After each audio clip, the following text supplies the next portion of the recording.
का जो राजा है वो लक्ष्मण को बना दिया जाए और लक्ष्मण को राज्य दे दिया जाए। मेरा भरत साधु है, भरत शब्द साधु।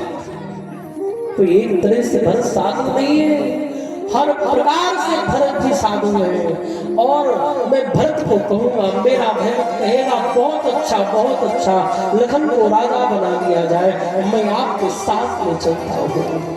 जिस प्रकार से सुंदर जब कहा राम जी ने, भरत जी बेचारे लखन लाल जी संकोच में पड़ गए। जब राज्य की बात आ गई कि लखन में तुम्हें राज्य दिला देता हूँ, लखन लाल जी संकोच में पड़ गए। लखन लाल जी जैसे संकोच में पड़ते हैं, राम जी ने समझा कि लखन संकोच में पड़ गए हैं और सिकुड़ रहे हैं। तुरंत राम जी ने कहा अच्छा चलो कोई बात नहीं लखन, एक बात तो जरूर है, कोई बात नहीं, तुम ठीक कह रहे हो, किसी के व्यक्ति के विचार का कोई पता नहीं, पर एक बात है, जब तक तुम नहीं कहोगे तब तक मैं भरत से बात नहीं करूंगा। महाराज उसी समय राम जी ने अपने नेत्र बंद करके वहीं पर विराजमान है कुटिया के बाहर, और इधर लखन लाल जी सुंदर दिव्य, लखन लाल जी सामने धनुष और बाण चढ़ा करके खड़े हैं। उसी समय क्या देखते हैं, महाराज भरत जी के सुंदर दिव्य आए हैं। भरत जी महाराज देखे राम जी को और राम जी के चरणों में साष्टांग प्रणाम कर लिया। साष्टांग प्रणाम करते हुए भरत जी महाराज दूर से प्रणाम किए हैं। किसी ने, बहुत सारे रसिकों ने इस पे भाव दिया है कि भरत जी ने किस प्रकार से महाराज पूर्वापाप कर्णम, और जो ऋषि बंद है वो तो कहते हैं कि भरत जी क्यों दूर से प्रणाम किए, बोले भरत जी तो इसलिए भी दूर से प्रणाम किए ताकि मेरे स्वामी को कोई ऐसा ना हो कि नहीं मैं जबरदस्ती कोई कार्य करना चाहता हूँ, और मेरे स्वामी जब तक मुझे अपने से उठाएंगे नहीं तब तक मैं उठूंगा नहीं। राम भरत जी महाराज साष्टांग प्रणाम कर रहे हैं, भरत जी रो रहे हैं। भरत जी को देखता हुआ महाराज लखन लाल जी भी जोर जोर से, लक्ष्मण जी भी रोने लगते हैं, और लक्ष्मण जी जब रोने लगते हैं, महाराज लखन लाल जी इतने कठोर नहीं है। लखन लाल जी ये जो उनको लगता भरत जो है तो मारने के लिए आ रहा है, राम जी के ऊपर कोई भी आँच ना आए, इसलिए हमेशा कठोर रहना पड़ता है। महाराज फूलों के बीच में जब कांटा उसकी हिफाजत के लिए रहता है, उसी प्रकार से लखन लाल जी हैं। तो लखन लाल जी कांटे की तरह नहीं, वो तो नारियल की तरह हैं। बाहर से कठोर दिखते हैं पर अंदर महाराज नारियल की तरह महाराज मुलायम है। लखन लाल जी रोने लगे और भरत जी को रोता हुआ देख करके लखन लाल जी ने राम जी से कहा भैया भरत को आप उठा लो, भरत को अपनी गले से लगा लो। और महाराज भरत जी बार बार अश्रु बहा रहे हैं कि सब कुछ रूठ जाए पर मेरा राम मुझसे रूठे, मेरे राम जी मुझसे नहीं रूठना चाहिए। महाराज इस प्रकार से सुंदर बार बार प्रार्थना करते हैं, और बार बार प्रार्थना करते हुए सुंदर से महाराज भरत जी ने प्रार्थना की, महाराज आप हम पर कृपा करो। बहुत सारा यहाँ पर संवाद का वर्णन करते हैं। यावन् रामं रक्षामि लक्ष्मणं महाबलं वैदेही वा महाभागं नामे शांतिर्भविष्यति। और प्रार्थना करते हैं, क्या कहते हैं, बोले श्याम रामचंद्र भगवान की जय। चाहे सारी दुनिया छूटे, मेरा राम न मुझसे रूठे। चाहे सारी दुनिया छूटे, मेरा राम न मुझसे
या घर सुंदर हो जाए, सब कुछ हो जाए, पर मेरा राम उससे अलग नहीं होना चाहिए।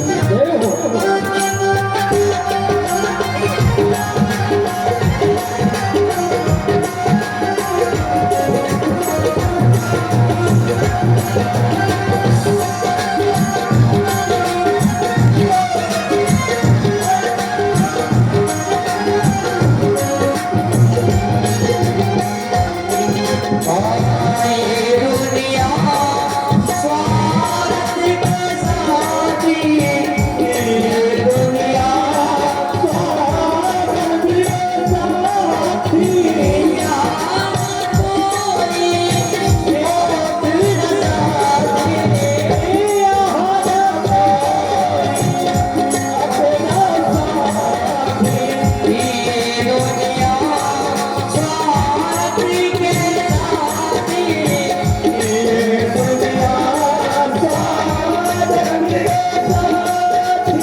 कभी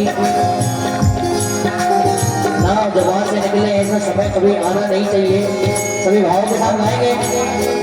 हाँ तेरी मेहरबानी का है मुझे तेरा, तेरी मेहरबानी का है मुझे तेरा, जिसे मैं उठाने के काबिल नहीं हूँ। तेरी मेहरबानी का है मुझे तेरा, जिसे मैं उठाने के काबिल नहीं हूँ।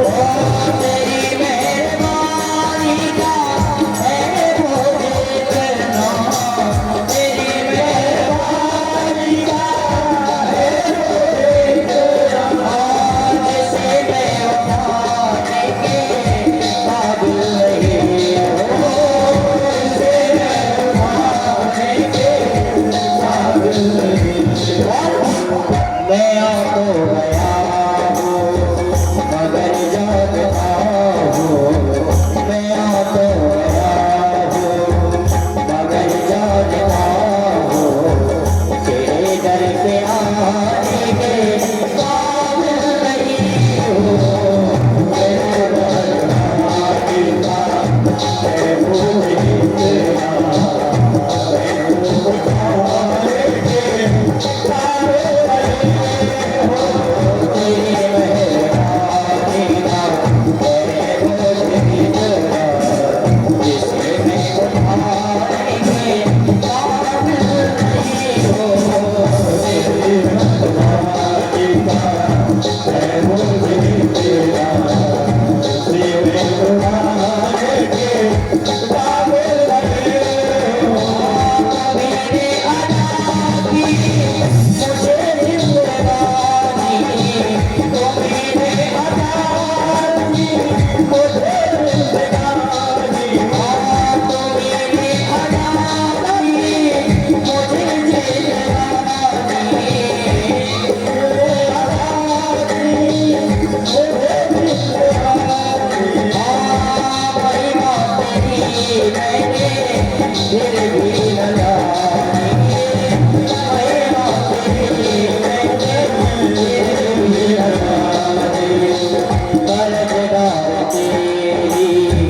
सारी दुनिया रूठी, मेरे राम मुझसे रूठी। भरत जी आराम इस प्रकार से भूमि में पड़े हुए हैं। राम जी ने लखनलाल जी ने कहा कि भैया इनको आप उठा लीजिए। राम जी उठे हैं, भरत जी को गले से लगाया है। और यहाँ पर वर्णन है कि भरत जी को राम जी ने अपने गोद में बैठाया है और गोद में बैठा करके भरत जी के मस्तक से हाथ फेर रहे हैं और हाथ फेरते हुए भरत से हाथ चाल पूछ रहे हैं। साथ में महाराज इसी प्रकार से सुंदर हाथ चाल पूछा है।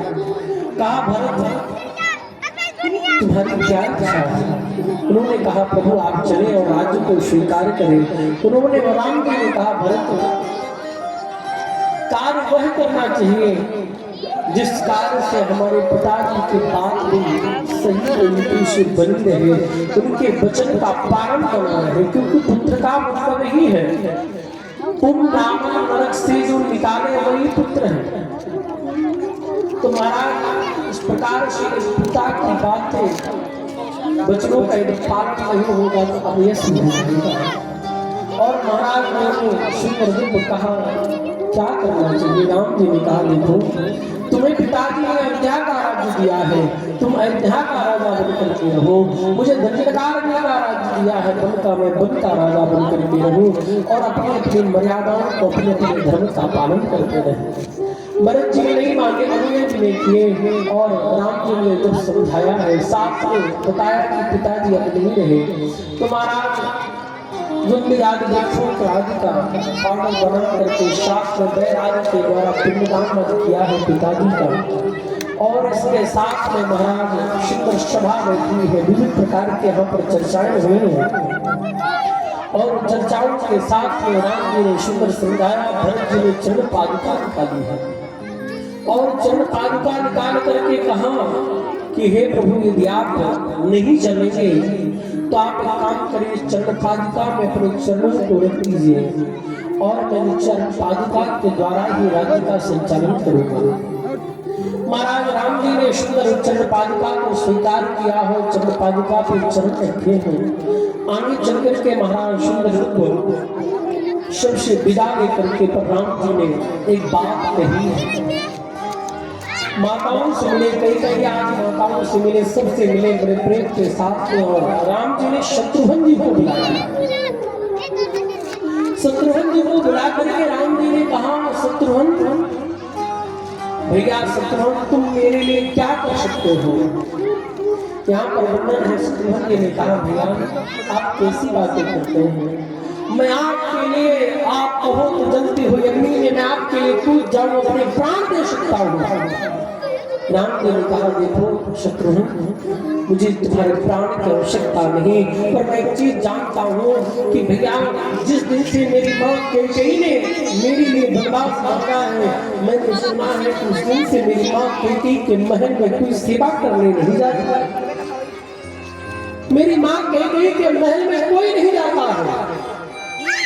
पर एक बात कहे शत्रुघ्न मेरा भी काम करूंगा। उन्होंने कहा भैया आप आदेश करें। राम जी ने कहा जब तक मैं लौट के आऊं तब तक तुम मेरी मां कैकेयी की सेवा करना और उनका ध्यान रखना महाराज। इस प्रकार से मां सुंदर महाराज वर्णन करते हैं और इस प्रकार से शत्रुघ्न जी को सुंदर कैकेयी मैया की सुंदर जिम्मेदारी को राम जी ने स्वयं इस बात को कहा है, कैकेयी मैया की सेवा में लगाया है। कैकेयी मैया झाड़ियों को पार से सुन रही थी। कैकेयी मैया बिलक बिलक के रोने मैंने राघव के लिए मैंने दिल मांगा और मेरा राम मेरी में किस प्रकार से मेरी सेवा के लिए कह रहा है। महाराज भरत जी ने सुंदर सेना के साथ में शब्द के साथ में पुनः वापस अयोध्या लौटे हैं। चरण पादुका को पधराया है। चरण पादुका पधरा करके महाराज अयोध्या के सिंहासन में भगवान के चरण पादुका विराजमान है और कोई नहीं आज्ञा नहीं होती है, चरण पादुका से ही ले जाते हैं। महाराज क्यों बोले चरण पादुका क्यों लेंगे? बोले महाराज चरण पादुका इसलिए भी लेंगे, कोई व्यक्ति कहीं भी रहे पर जहाँ पर चरण पादुका उतारी होती है वो व्यक्ति घूम करके वहीं जाता है कि नहीं? भाई आप लोग मंच गए पंडाल के अंदर कथा में कहीं भी बैठे पर यहाँ से उठने के बाद कहाँ जाएंगे आप लोग? अपनी जहाँ चरण पादुका चप्पल आदि जहाँ पर उतार के रखे होंगे वो स्थान भी याद करके रखे होंगे कि मेरी चप्पल यहाँ पर उतरी हुई है और लौट करके जब यहाँ से उठेंगे तो घूम फिर करके उस चप्पल के पास चरण पादुका के पास ऐसे आएंगे। अच्छा महाराज चरण पादुका भी बता देती है कि मैं आपकी हूँ कि नहीं हूँ। भाई जब आप उसको कहेंगे किसी दूसरे की चरण पादुका तो बता देगी कि मैं आपकी नहीं हूँ। तो कई सारे लोग तो ऐसे भी होते हैं, कहते हैं कि तू है मेरी है कि नहीं है पर मैं तेरा जरूर हूँ। तू मेरी है कि नहीं है पर मेरा मैं जरूर तेरा हूँ, इसलिए चल मेरे साथ। तो जिसकी चरण पादुका है व्यक्ति वो अपने आप ही वहां पहुंच जाता है। तो भरत जी दूसरा कहना ये चाह रहे हैं कि राम जी की चरण पादुका मैं ले ला करके अयोध्या में विराजमान कर दे रहा हूँ। अब जिसकी चरण पादुका है वो कहीं भी घूमे भागे लोग करके अपने चरण पादुका के पास तो अवश्य ही आना है। और बात उन्होंने कहा कि 14 वर्ष के व्यतीत होने के बाद एक दिन भी उससे आगे बढ़ गया तो मैं जल्दी ही चिता में अपने प्राणों को दूंगा। राम जी ने यह बात स्वीकार की है और तब जाकर के भरत जी महाराज पुनः वापस गए हुए अयोध्या में चरण पादुका विराजमान करके नंद ग्राम में इधर राम जी तप कर रहे हैं। इसलिए भरत जी ने कहा जिन्हें मेरे भैया राम जमीन में सो करके तप कर रहे हैं तो मैं भी अयोध्या में रह करके ही तप करूंगा और नंद ग्राम में सुंदर रह करके तप कर रहे हैं। नंदी ग्रामं गमिष्यामि सर्वानामन्त्रे प्रवः तत्र दुःखामिदं सर्वं सहिष्ये राघवं विना गतस्ताहो दिगम्बरावनस्ता स गुरुर्मम रामं प्रतीक्षे राज्याय साहि राजा महायशः साहि राजा महायशः। इस प्रकार से चरण पादुका को राज्य दे दिया है। सुंदर नंद ग्राम में विराजमान है। आगे चलकर के सुंदर महाराज वर्णन करते हैं। अब राम जी की सुंदर लीला का वर्णन करते हैं। अब समय तो क्या कहें, घड़ी अपने समय में पहुंच ही जाती है पर ज्यादा समय नहीं। आज तो वैसे कथा सीता हरण होना है पर बहुत जल्दी पहुंच जाएंगे, ज्यादा समय नहीं लगेगा। इसलिए आप सभी लोग बड़े शांति के साथ में बैठे बोले राघवेंद्र सरकार की। तो महाराज क्या हुआ कि राम जी यहाँ से आगे बढ़े और कहाँ पहुँच गए? बोले महाराज अत्रि मुनि के आश्रम में पहुँच गए और इमे भरतो दृष्ट्वा मातरस्य सनावः साचार्य स्मृतिं मन्येति तामलिप्ता मनसोचतः। और अत्रि अनुसुईया मैया ने सुंदर सीता जी को जब पतिव्रत धर्म का उपदेश किया है। महाराज पत्नी का मतलब ही है धर्मपति, पत्नी वही कहलाती है जो स्त्री धर्म पूर्वक अपने पति की सेवा करती है। पत्नी वो धर्मवती पत्नी कब तक नहीं कहलाती, जब तक वह ज्ञान के कार्यों में पति के साथ में भाग न ले, तब तक वह स्त्री धर्मवती पत्नी नहीं कहलाती।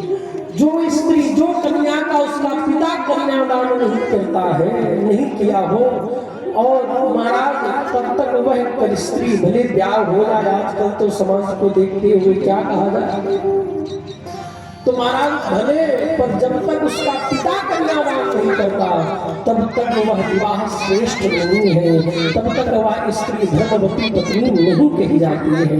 महाराज इस प्रकार से बड़ा सुंदर यहाँ पर वर्णन किया है, समझाया है। एक ही धर्म एक व्रत नियमा, काम वचन मन पति पद प्रेमा। बोले महाराज पत्नी का मतलब ये जो पति को पतन के रास्ते से बचा ले, पर पत्नी हर प्रकार से सेवा कर रही है, तो पति का मतलब भी है पाति रक्षक पति, जो पत्नी की हर प्रकार से रक्षा करे वही पति है। अब ये नहीं कि पत्नी खूब सेवा करे तो पति दंड में नीचे खड़ा है, ऐसा भी नहीं होना चाहिए भाई। ये पत्नी का हर प्रकार से समर्पण है, तो पत्नी की देख रेख भी पति को करना चाहिए।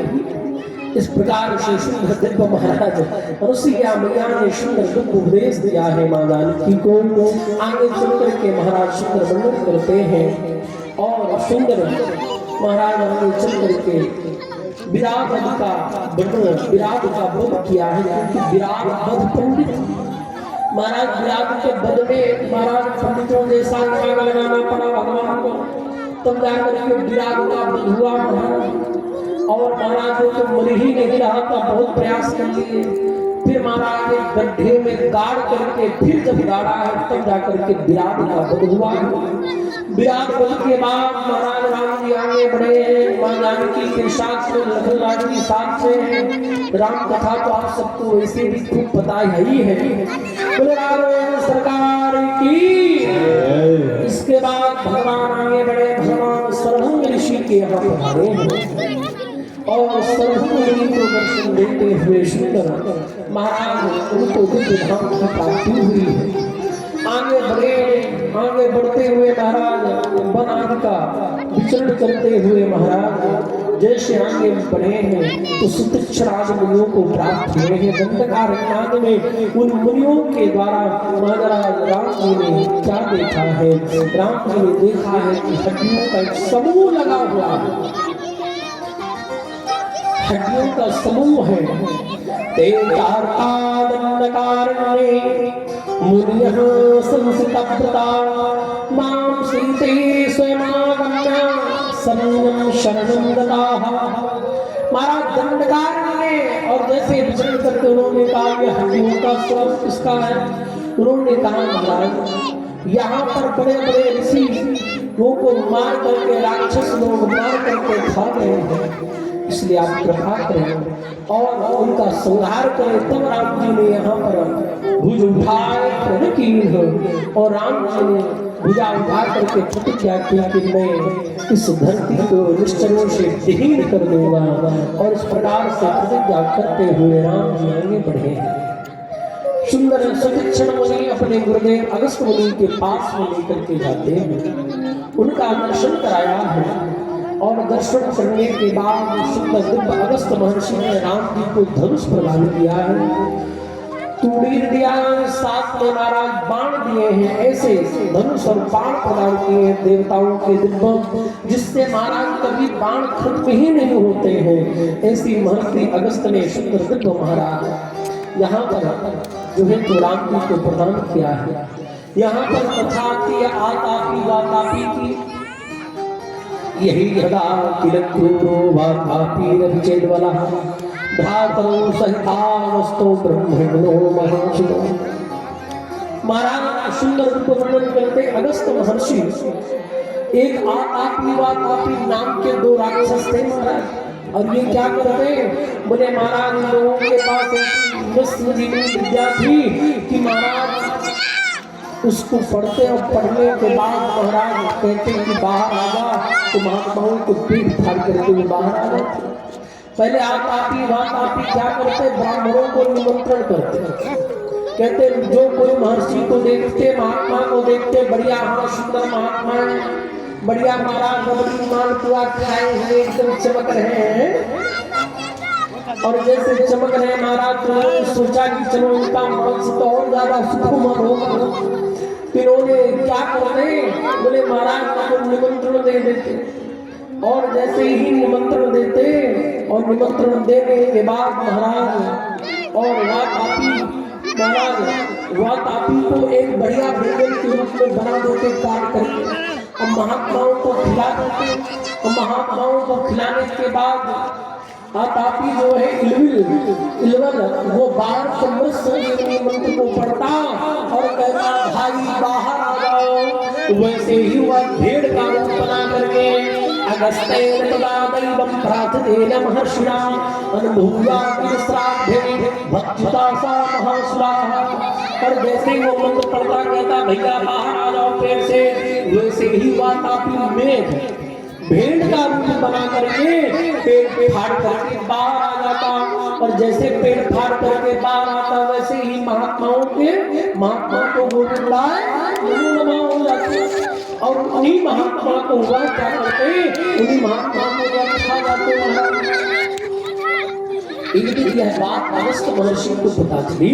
महर्षि अगस्त ने कहा अच्छा मैं जाऊंगा भोजन पाने के लिए। निरंतर स्वीकार किया, बोलता ये भी महात्मा मुंतस्ती करते हैं, इनका ही आप स्वीकार किया जाए। तो महाराज जैसे ही सुंदर महाराज भोजन के लिए बनाया गया, वह तापी को बढ़िया व्यंजन में काट करके बढ़िया व्यंजन बनाया गया। और जैसे अगस्त महर्षि ने उसको पाया, और पाने के बाद अगस्त महर्षि ने पेट पे हाथ फेरा।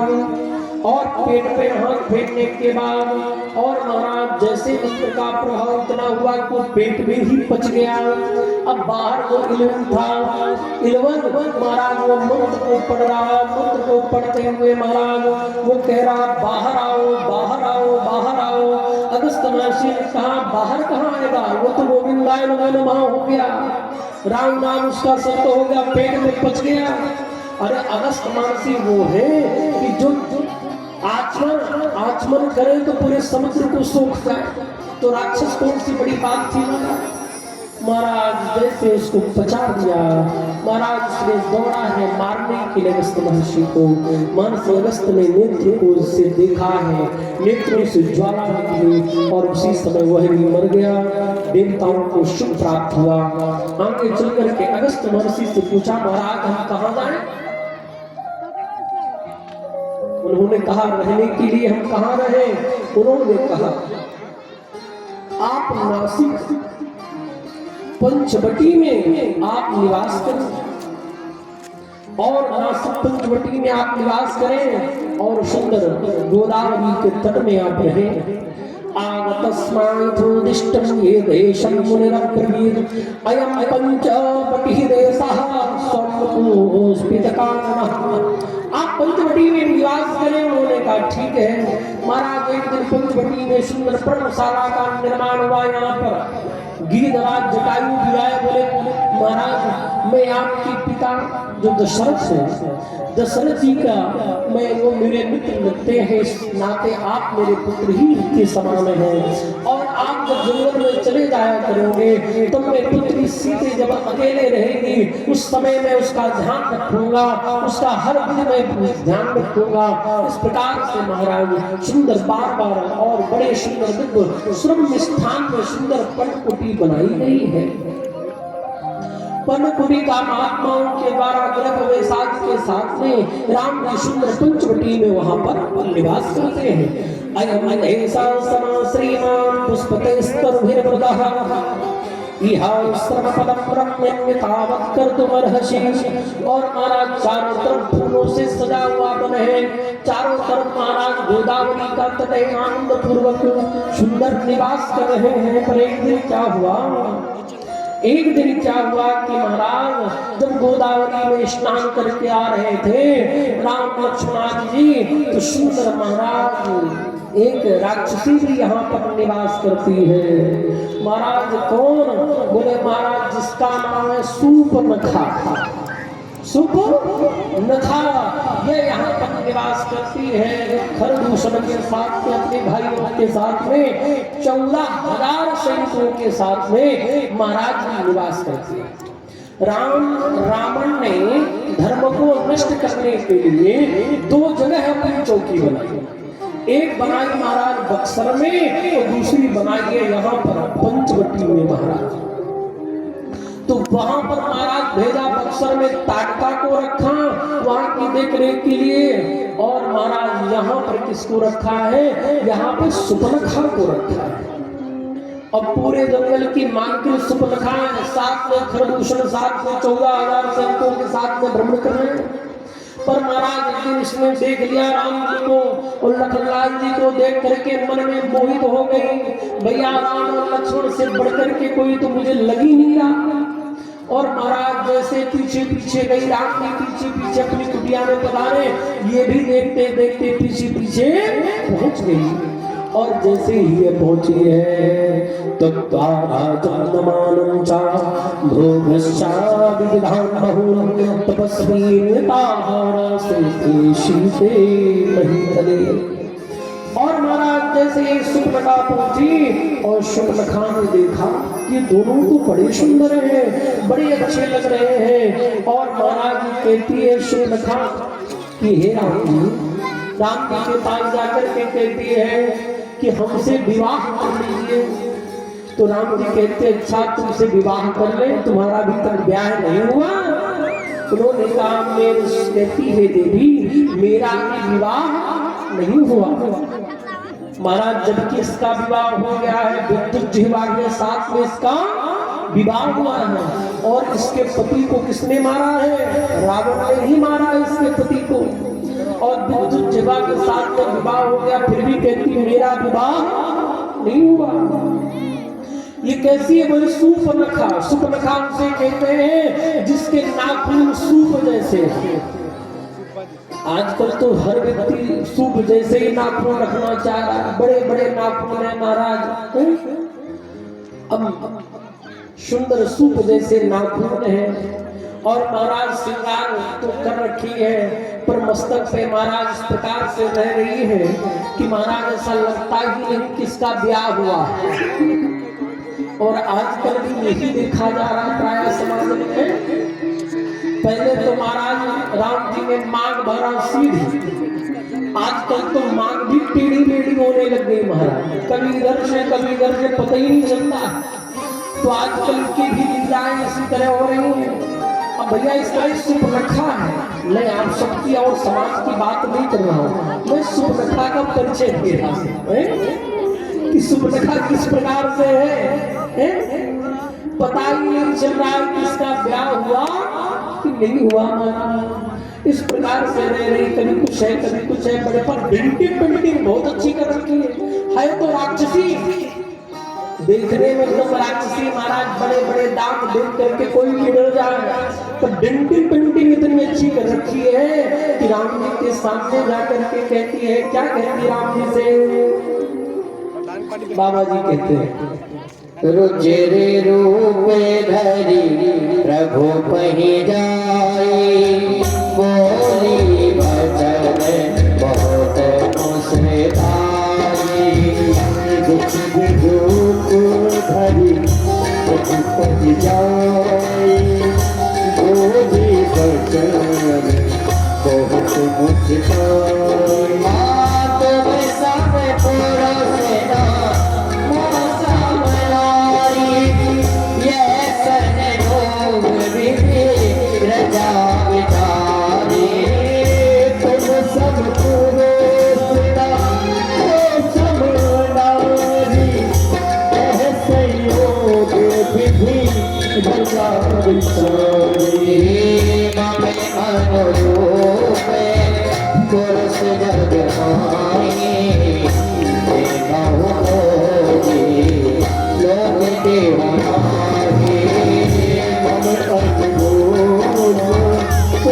जगमोही देखो खोजी देखते हुए ताते आवे लगे जाओ तुम्हारी परवाना तुम्हारी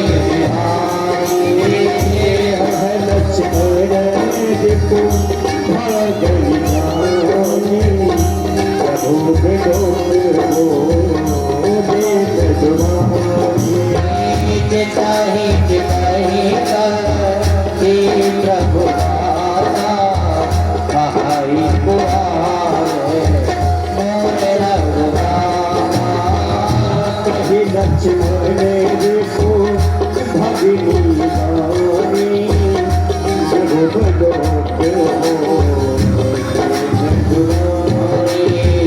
जय सिया राम जय जय सिया राम। श्री राघवेंद्र सरकार की जय हो। और यही बात तो यहाँ पर वाल्मीकि मुनि भी लिखते हैं। इमं रूपा वसति करालं निर्णतो दरीमा वृद्धानां भार्यामवश्यमवष्टभ्यमाप्तुं बहुमन्पसे। महाराज यही बात लिख रहे और कह रहे कहना चाह रहे हैं वाल्मीकि मुनि जी कि इस प्रकार से सुंदर स्वरूप को यह धारण करके आई है और राम जी से कहती है आप उससे विवाह कर लीजिए। पर राम जी ने बोल तो रहे हैं, राम जी कह रहे हैं कि भैया मेरा विवाह हो चुका है और मेरे बगल में जो ये देवी बैठी है मेरी पत्नी है। पर राम जी ने एक बार भी देखा नहीं है। भगवान किसके तरफ देख के बात कर रहे हैं? बोले भगवान जो तो सीता जी की तरफ देख के बात कर रहे हैं। और यहाँ तक कि जब उसने कहा कि मेरा विवाह नहीं हुआ अभी मैं कुमारी हूँ, तो राम जी कहते हैं कि भैया तुम यदि कुमारी हो तो हमारे साथ में भी एक कुमार घूम रहा है। भाई तुम विवाह कर चुकी हो, तुम्हारा विवाह हो चुका, फिर भी तुम कुमारी बनी तो घूम सकती हो। तो हमारे लखनलाल जी का भी यदि इसी को कुमारी कहा जाता है तो हमारे लखनलाल जी का भी विवाह हो गया, फिर भी अभी कुमारे हैं। इसलिए उन्होंने कहा अहि कुमार मोर लघु भ्राता। दूसरा कहा यहाँ पर बहुत सारे अर्थ दिए हैं। कुमार का मतलब कुत्सित भावना का, जिसके अंदर कुत्सित भावना न हो वह भी कुमार कहा जाता है। जो कुसंग से परे हो उसको भी कुमार कहा जाता है। और जो छोटा भाई होता है उसको भी महाराज कुमार कहा जाता है। तो यहाँ पर इसमें बहुत सारे यहाँ पर अपने अपने अर्थ लगे हैं। तो इस प्रकार से सुंदर को महाराज राम जी ने कहा। पर महाराज लखनलाल जी के पास दौड़े दौड़े में लखनलाल जी से कहती है मुझसे आप विवाह कर लो, उनके साथ में तो एक देवी है। उन्होंने कहा, लखनलाल जी ने कहा अच्छा एक बात बताओ, तुम दासी बन के रहना चाहती हो कि रानी बन के रहना चाहती हो? अच्छा एक बात और है, लक्ष्मण जी भी इसके तरफ नहीं देखते। लक्ष्मण जी भी देख किसके तरफ रहे हैं? लक्ष्मण जी भी राम जी की तरफ देख किससे बात कर रहे हैं? बोले तू जो महाराज जो अविद्या है उसके तरफ देखना भी अपराध है। इसलिए लखनलाल जी किसके तरफ देख रहे हैं? बोले लखनलाल जी राम जी की तरफ देख करके कह रहे हैं कि तुम दासी बनना चाहती हो कि रानी बन के रहना चाहती हो? उसने कहा स्वाभाविक है मैं रानी बनूंगी। तो उन्होंने राम जी ने लखनलाल जी ने कहा देखो मेरे पास रहोगी तो मैं तुम्हारा दास हूँ, मुझसे विवाह करोगी तो दासी बन के रहना पड़ेगा। और राम जी कौन है? बोले ये कौशलपुर के राजा है, अयोध्या के राजा है। इनसे विवाह करोगी तब क्या होगा? बोले इनसे विवाह करोगी तो तुम तो महलों की रानी बन करके रहोगे। अभी ये कह रही है महाराज रानी भी कह रहे हो मेरे तरफ देख भी नहीं रहे हो, कम से कम ये जो रानी कह रहे हो एक बार हमारी तरफ देख दोनों की मैं कितनी सुंदर लग रही हूँ।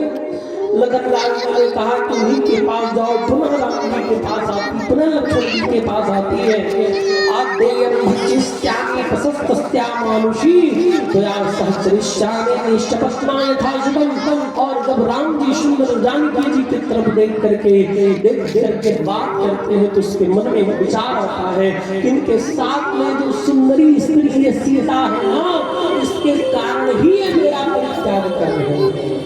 इसलिए उसने सोचा कि क्यों ना मैं इस स्त्री का ही भक्षण कर जाऊं, इसका ही भक्षण कर लूं, इसका ही मैं भक्षण कर लूं। और महाराज जैसे सीता जी को मारने के लिए दौड़ी है उसी समय राम जी ने इशारा किया लखनलाल जी को। लखनलाल जी ने क्या किया? बोले महाराज लखनलाल जी आपसे कहते आओ मैं बताता हूँ मुकुट पहनाऊंगा तुमको, तुम्हें ब्याह करना है ना मैं और मुकुट धारण करना, भाई मुकुट तो पहनना पड़ेगा ना। और जैसे बुलाते हैं उसी समय लखनलाल जी अपने साथ में 2 तलवार हमेशा रखते लखनलाल जी। और लखनलाल जी ने अपने पास से 2 तलवार निकाले। अब महाराज एक तलवार से एक नाक काटती है। लखनलाल जी तलवार हमेशा तिरछा चलाते हैं, सीधी तलवार नहीं चलाते, ऐसे तिरछा तलवार चलाते हैं। और जैसे तिरछा तलवार चलाते हैं तो दोनों नाक, दोनों कान और नाक दोनों साथ में कट करके गिर गई। बोले लखनलाल जी की लक्ष्मण भैया ने सुपरखा के नाक और कान का काट दिया महाराज। इसके पहले ताड़का का भी नाक और कान काटा लक्ष्मण जी ने, वाल्मीकि रामायण खोल के पढ़िएगा, वहां पर ताड़का का भी नाक और कान काटा है, यहाँ पर इसका भी नाक और कान काटा है। लक्ष्मण जी सबसे पहले नाक और कान ही काटते हैं। और महाराज सुंदर नाक जो है महाराज प्रतिष्ठा की निशानी है।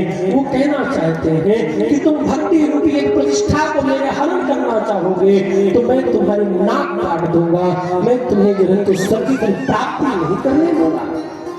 लखनलाल जी नाक और कान काट के संदेश देना चाहते हैं कि तुम एक दूसरे की प्रतिष्ठा को उछालोगे, इसलिए सावधान रहना। या तुम दूसरे की प्रतिष्ठा के साथ खेलोगे कि तुम्हारा भी कोई नाक और कान काट ले जाएगा। इसलिए भैया किसी को प्रतिष्ठा के साथ मत खेलना। महाराज शिक्षा दिया है छोटी नाक और कान काट करके।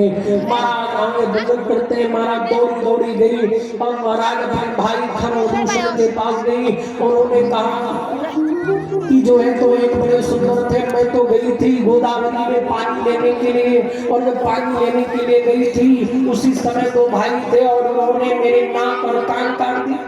खरदूषण ने कहा मुझे पता है तू कितना पानी पीने गई थी, मुझे पता है, अरे मुझे पता है कि तू आजकल दूल्हा ढूंढती घूम रही है। उन्होंने कहा अच्छा बता क्या बात है। उन्होंने कहा उनके साथ में एक स्त्री है और साथ में इसकी पूरी घटना बताई। उन्होंने मिल करके मेरे नाक और कान काट दिया।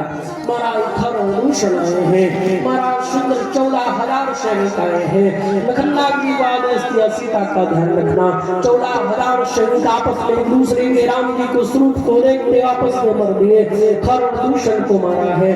पर महाराज खरदूषण आपस में विचार करते हैं, क्या विचार करते हैं? खरदूषण ये राम जी के रूप को देख करके महाराज ये भी मोहित हो गए। वो कहते राम जी इतने सुंदर हैं, यद्यपि भगनी तीन रूपा बदलायक नहीं पुरुष अनूपा। बोले महाराज उन्होंने मेरी बहन को भले कुरूपा कर दिया पर ये इतने सुंदर है कि बद के लायक नहीं है। महाराज सुंदर इस प्रकार से महाराज उसी समय कंपमान को छोड़ दिया। कंपमान दौड़ा दौड़ा गया है और जाकर के महाराज सुंदर रावण को सारा समाचार बताया है। सुपर्णखा भी गई है और सुपर्णखा जब गई उसने सारा वृत्तांत बताया। उसने कहा तुम्हारे बहन की प्रतिष्ठा चली गई। रावण को इससे कोई फर्क नहीं पड़ता है। महाराज स्त्रियों की जहां जहां बात आई वहां वहां स्त्रियों की बात में उसके पिता के द्वारा परिचय दिया गया। पर जब सुपर्णखा की बात आई तो यहाँ पर महाराज सुपर्णखा का परिचय उसके भाई रावण के द्वारा दिया गया, क्योंकि उसके पिता तो वही धर्मात्मा थे। तो भाई जो रावण है और महाराज रावण के द्वारा सुपर्णखा रावण के बहन, महाराज रावण की बहन है सुपर्णखा। और महाराज क्योंकि रावण की भी यही प्रवृत्ति है। सुपर्णखा ने जाकर के रावण को समझाया है, रावण को फटकार लगाई, अरे रावण तू यहाँ सुनता रहे, वहां तेरी बहन की नाक और कान काट दिया किसी ने। रावण को कोई फर्क नहीं पड़ा, रावण राक्षस राज है, उसको कोई फर्क नहीं पड़ता, बहन की नाक कान कट जाए कोई बात नहीं। उसने समझा सुपर्णखा ने कि इससे कोई मेरे पर इसकी हमदर्दी नहीं है। तो उसने क्या किया, रावण की कमजोरी ढूंढी। प्रमत्ता क्या प्रमत्ता है, क्या उसकी कमजोरी क्या है? प्रमत्ता काम भोगेषु स्वैरवत्तो निरंकुशः समसपन्नं भयं घोरं बोधभ्यं नावबुद्धशेष। महाराज कहते प्रमत्तम काम भोगेषु। रावण कैसा है? बोले रावण बहुत पराक्रमी व्यक्ति है, इसलिए उसको बताया है। और सुपर्णखा कहती है उन 2 पुरुषों के साथ में एक सुंदरी स्त्री भी है। और वह स्त्री तुम्हारी लंका में आ जाए ना, तो वह स्त्री आ जाएगी, तुम्हारी लंका की जय जयकार होने लग जाएगी, तुम्हारी लंका की शोभा बढ़ जाएगी। अब जब रावण को ध्यान गया कि उसके साथ में एक स्त्री है, तो कामी जन्म होने के कारण रावण ने कहा अच्छा उसके साथ में स्त्री है, चलो कोई बात नहीं, यदि मेरी लंका की शोभा बढ़ाने वाली है तो मैं उस स्त्री का हरण अवश्य करूंगा। और रावण ने तुरंत जो है तो पहुंच गया किसके पास।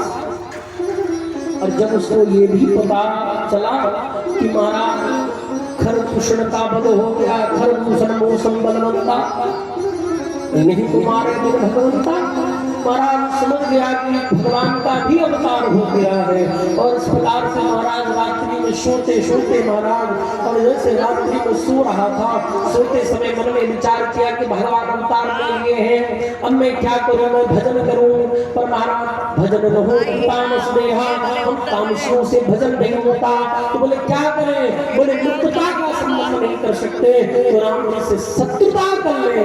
रावण ने तुरंत शत्रुता करने के विचार से महाराज तुरंत जानकी के हरण का विचार करता है। महाराज आगे बढ़ा है, आगे बढ़ने के बाद महाराज सुंदर मारीच के पास गया है। मारीच से कहा कि मेरे काम को बनाओ। बोले काम को बनाओ, बोले कौन से काम को बनाओ, मेरे सीता हरण में मेरा सहयोग करो। उन्होंने कहा सीता हरण में किसका, बोले वो तो साक्षात जगदम्बा है, राम जी कोई साधारण नहीं, राम जी स्वयं धर्म के स्वरूप है, राम जी स्वयं धर्म है और वो स्वयं नारायण है। मारीच ने बहुत समझाया है। वाल्मीकि मुनि कहते हैं रामो विग्रहवान धर्मः साधु सत्य पराक्रमः राधा सर्वस्व लोकस्य देवनामिव वासवः। राधा सर्वस्व लोकस्य, वो समस्त राजाओं के भी राजा है, समस्त अधिपतियों के महाराज है, इसलिए उनसे बैर मत लो। बहुत समझाया, मारीच को एक समझ में नहीं आई। महाराज बहुत लंबा व्याख्यान है यहाँ पर, मारीच और रावण का चर्चा कर रहे हैं। मारीच ने हर प्रकार से समझाया, समझ में नहीं आई। महाराज उसने कहा मेरा सहयोग करो, उसने कहा मैं सहयोग नहीं करूंगा, बिना भर के बाण मारा था तो मैं यहाँ पर पहुंच गया, और यदि सही का यदि नोक वाला बाण मार देते तब तो मैं गोविंदाय नमः हो जाता। इसलिए काम करो। रावण को समझाया, रावण ने कहा ये तुम नहीं लाओगे राम जी के सामने सोने का मृग हिरण बन करके तो मैं मार दूंगा। हमारा खड़ग उठा लिया, कहा जाओगे राम जी के हाथ से मरना स्वीकार करोगे या फिर मेरे हाथ से मरना स्वीकार करोगे। मारीच ने सोचा इस दुष्ट के हाथ से मरने से तो अच्छा है राम जी के हाथ से मैं मर जाऊं। और महाराज सोने का हिरण बन करके महाराज ने चल दिया। कैसे चला है महाराज सुंदर वर्णन करते हैं कि सोने का मृग बन करके चला है। सीता जी ने कहा है कि यही सोने का मृग मुझे दिखती क्यों, बोले जब हम इस यात्रा को पूरी करके जाएंगे तो सबको सोने का मृग दिखाएंगे। और ये मान लीजिए खाल नहीं जिंदा मिला तो उसकी खाल दे देंगे और भरत भैया को दे देंगे, क्योंकि भरत भैया बहुत बड़े तपस्वी हैं। तो मृग चरण में बैठ करके तपस्या करेंगे तो यह सोने के मृग चरण में ही काम आएंगे। और महाराज लक्ष्मण जी ने तो बहुत समझाया, मना किया, पर उन्होंने कहा तुम्हें तो सबके अंदर राक्षस ही नजर आते हैं। और महाराज इसलिए उस मृग के लिए राम जी भी कहते जानकी ने पहली बार उसने कुछ मांगा है, इसलिए इस हिरण को मैं ला करके दूंगा। और महाराज सुंदर हम भी आनंद लेंगे चार पंक्तियों के साथ से। जय हो। कंचन मृग बन कर आया सिय का अपहरण कराने को, माया का मारीच चला माया पति को माया का मारीच चला माया पति को भटकाने को, माया का मारीच चला माया पति को भटकाने को, माया का मारीच चला माया पति को भटकाने को। कंचन मृग बन करके आया, कंचन मृग बन करके आया,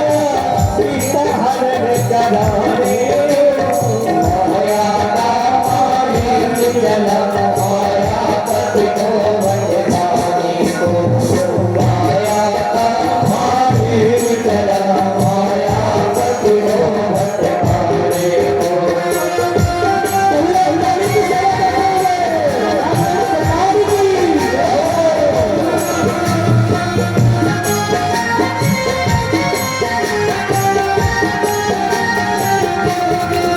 सीता बोली बोले को स्वामी है ब्रज कंचन का सीता बोली बोले को स्वामी है ब्रज कंचन का नाई घर में निशान रहेगा कौन है बरस रमत का चरण में शौर रहेगा चौथ बरस गमन का ये माया की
जैसे ही ये मारीच माया का मारीच चला मायापति को भटकाने को राम जी जान रहे हैं, फिर भी इसके पीछे दौड़ रहे हैं। महाराज आगे गए हैं, जानते हैं महाराज झाड़ियों के दूर ले गया कुछ और राम जी ने अपने बाण को छोड़ा है। जैसे बाण लगा है मारीच पे, वो जो हिरण का था वो तो इस रूप में आ गया, पर मरते मरते इसने राम का काम बना गया।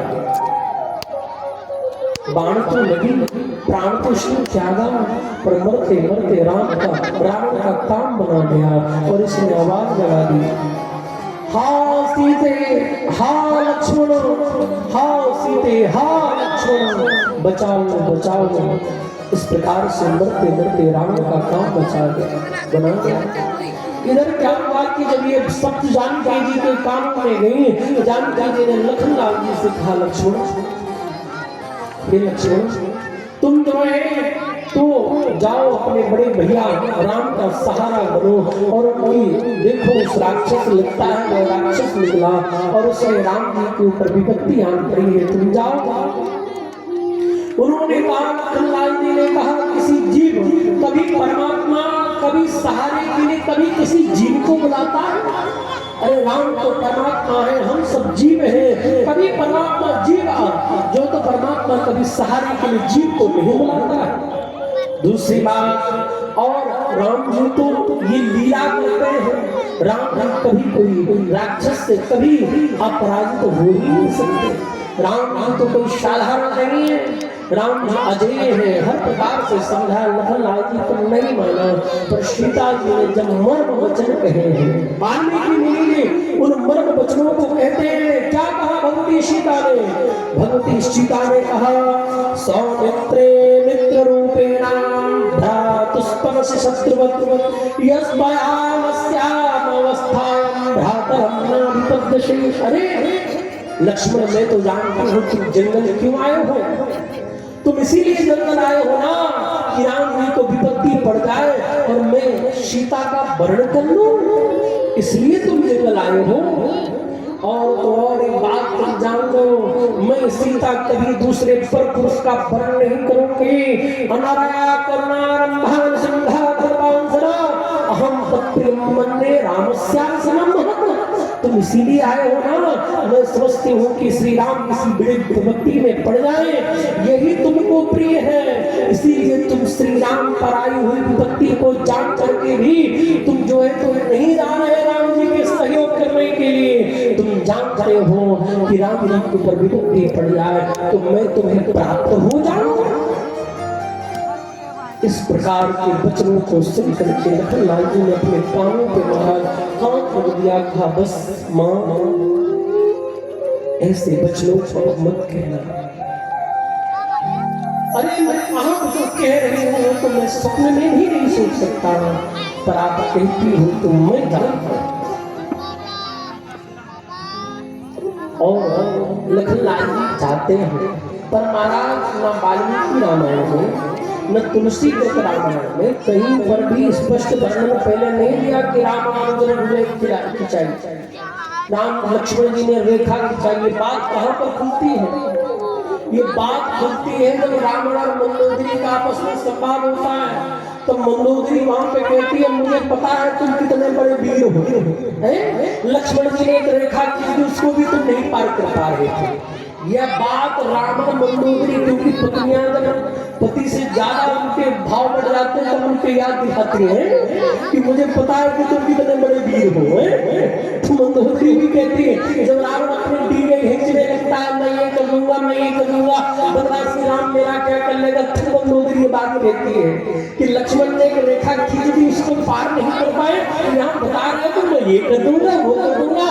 रावण की बोलती बंद होगी मंदोदरी के सामने। ये बात वहां पर तब खुलती है, यहाँ पर भी बनी रही है वहां पर भी बनी रही है। पर लक्ष्मण जी ने रेखा को खींचा है, कहा मैं आप मुझे कितना भी दोषी समझ लो पर इसके बाहर मत जाना।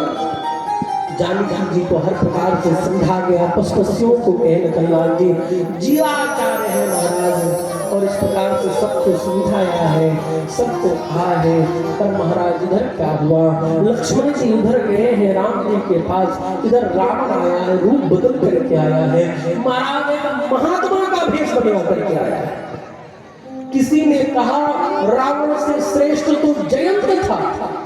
जयंत सीता जी के पास गया तो महाराज जो स्वरूप था उसका कौवे का, वो कौवा ही बन करके गया। पर महाराज रावण तो उससे भी निकृष्ट हो गया, वो रूप भी बनाया तो किसका बना करके गया, एक साधु का रूप बना करके गया और महाराज छल लिया। इसीलिए कहते हैं कि पानी पियो जान के और गुरु करो छान के। आजकल तो महाराज गुरु घर घर बोल रहे हैं महाराज, अब कह रहे मंत्र ले लो है। इसीलिए जब तक जान ना जाओ तब तक महाराज जुड़ने की भी कोशिश मत करो। पता नहीं कौन से रूप में आ जाए। तो वाल्मीकि मुनि जी कहते हैं कि रावण से श्रेष्ठ तो जयंत था जिसने अपने स्वरूप में ही आया, और रावण भी आया तो साधु बन करके आया महाराज। नैवं चित्तं स्वप्नेषु पापं लक्ष्मण यद्धवे त्वधीर्धेषु न संशयेषु नित्यं प्रच्छन्न चालेषु। महाराज इस प्रकार से खूब यहाँ पर चर्चा हुई है। लखनलाल जी गए हैं, इधर रावण आया, साधु का रूप धारण करके आया है और रूप धारण करके महाराज सुंदर आया है, भिक्षा मांगा है। भिक्षा के बहाने बहुत सारी बातें बताया है। वो जब बताई कि मैं जनक जी की पुत्री हूँ, मेरे पति दशरथ नंदन राम है और साथ में जो है तो हमारे पति जो है तो यहाँ पर हिरण का शिकार करने के लिए गए हैं। उन्होंने कहा उनके ऊपर विपत्ति आ गई। रावण ने कहा तुम दान पुण्य करो, तुम खूब दान करो और मुझे दान दो, उसके दान के प्रभाव से तुम्हारे पति के ऊपर आई हुई विपत्ति दूर हो जाएगी। भाई कौन स्त्री नहीं चाहेगी कि उसके पति किस तरह से स्वस्थ हो जाए। माँ जानकी ने भी यही किया और महाराज रेखा के बाहर आई है। ह्री श्री कीर्ति सुभा लक्ष्मी रप्सरा सुभानने बुद्धि बातंबरा रोहि रतिरवा शैर चारणी। और महाराज बाहर आई है भगवती सीता जैसे देने के लिए आई है। कथा को भी अब विशेष चर्चा करेंगे क्योंकि सभी को देखते हुए राम आया है और ले जाकर के महाराज जबरदस्ती हठा बला पकड़ करके महाराज ले जाता है, विमान में बैठाया है, चिल्ला रही है हे लक्ष्मण। अब लक्ष्मण जी की याद आई सीता जी को, कह रही हे लक्ष्मण तुमने कहा था मैंने तुम्हारा कहा नहीं माना, उसका फल मैंने तुमको मर्म दुर्वचन कहे उसका फल ये हुआ कि मुझे आज रावण के साथ हरण होकर के जाना पड़ रहा है। लक्ष्मण उसके अपराध का फल है मुझे प्राप्त हुआ है। इस प्रकार से सीता जी कहती आगे बढ़ी है। गीतराज जटायु मिले हैं और जटायु जो है तो युद्ध लड़ते हैं और इस प्रकार से युद्ध लड़ने दीजिए और इस प्रकार से युद्ध में नहीं छोड़ते। जटायु जी ने जो तो युद्ध लड़ा, युद्ध में जो तो रावण को परास्त करने की कोशिश की है। रावण ने अपने खड़ग हाथ निकाले, जटायु जी के पंखों को काट दिया और काट करके जटायु जी नीचे पड़े हैं और राम राम का उच्चारण कर रहे हैं। इसी प्रकार से मंगल में सुंदर दिव्य महाराज सुंदर राम जी वन में भटक रहे हैं और सुंदर भटकते हुए जटायु जी के पास पहुंचते हैं और रावण ने सुंदर इधर उधर जो है तो विभिन्न प्रकार की सुंदर कुचेष्टा की है। पर जटायु जी तो एक बार हमारे महाराज को रावण को मूर्छित भी हो गया, पर चाहते जटायु जी तो रावण की आंख निकाल देते। भाई कोई व्यक्ति मूर्छित हो गया, जटायु जी ज्यादा कुछ नहीं कर सकते थे, तो जब मूर्छित हो गया तो उस समय अपने पंजों से आंख तो निकाल ही सकते थे। पर जटायु जी ने कहा धर्म विरुद्ध कोई भी कार्य मैं नहीं करूंगा, युद्ध लड़ूंगा तो सामने से लड़ूंगा। महाराज इस प्रकार से मंगल में शुक्र को वर्णन करते हैं। इसी के साथ में हम सब लोग जो है तो आज की कथा को यहीं पर विश्राम करते हैं। कल बस की कथा और है, इसके बाद